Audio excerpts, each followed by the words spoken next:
I was halfway through my second double shift when my phone buzzed. One new message. Walking builds character. Start walking. Mom. Then another. You've never been worth gas money. Dad.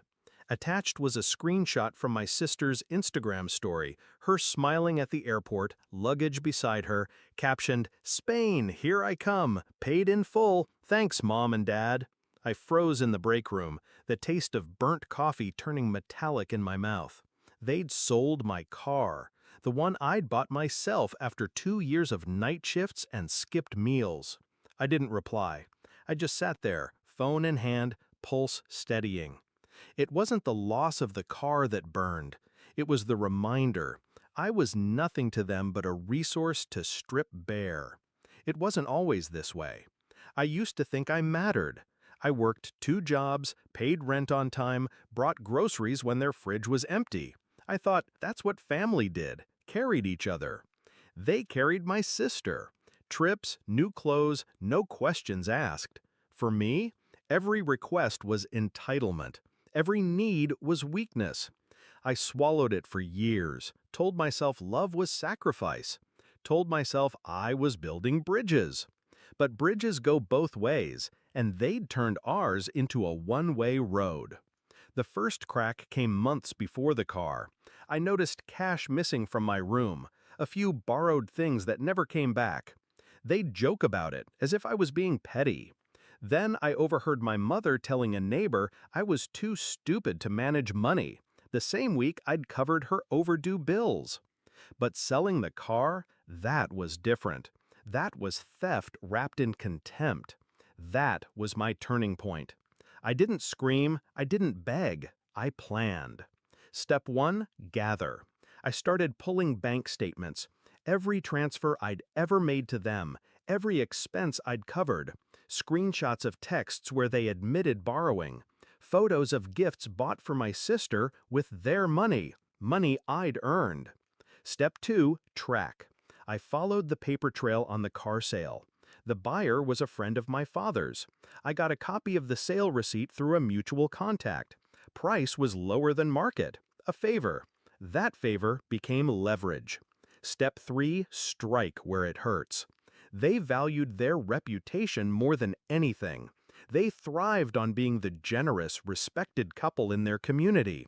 I started small, anonymous tips to people they owed, quietly letting certain neighbors find out about their unpaid debts and shady deals. While they scrambled to put out social fires, I moved on the legal front. The car was registered in my name. The sale, without my consent, was illegal. My lawyer confirmed it. We filed for recovery of assets, not just the car, but damages. They didn't see it coming. They thought I'd sulk, maybe block them for a while. They didn't understand that silence from me was the sound of the ground shifting under them. 3 months in, their accounts were bleeding from lawyer fees. 4 months, and my father's friend, the car buyer, turned on them to save himself, giving us written proof they'd orchestrated the sale knowing it was stolen property. By month 5, the court froze their joint account pending resolution. Every payment they'd once made to me out of love was now evidence of financial dependence, strengthening my case for compensation. The confrontation came on the day of the final hearing. They sat across from me in the courthouse lobby. My father looked smaller somehow. My mother still had that smirk, the one she used when she thought she'd already won. "You're really doing this to us?" she said. I met her eyes. "You did it to yourselves." No raised voice, no insult, just fact. In the hearing, my lawyer dismantled them piece by piece. Every stolen dollar, every text, every false claim laid out like a crime scene. They couldn't spin it, couldn't charm the judge. The ruling was simple.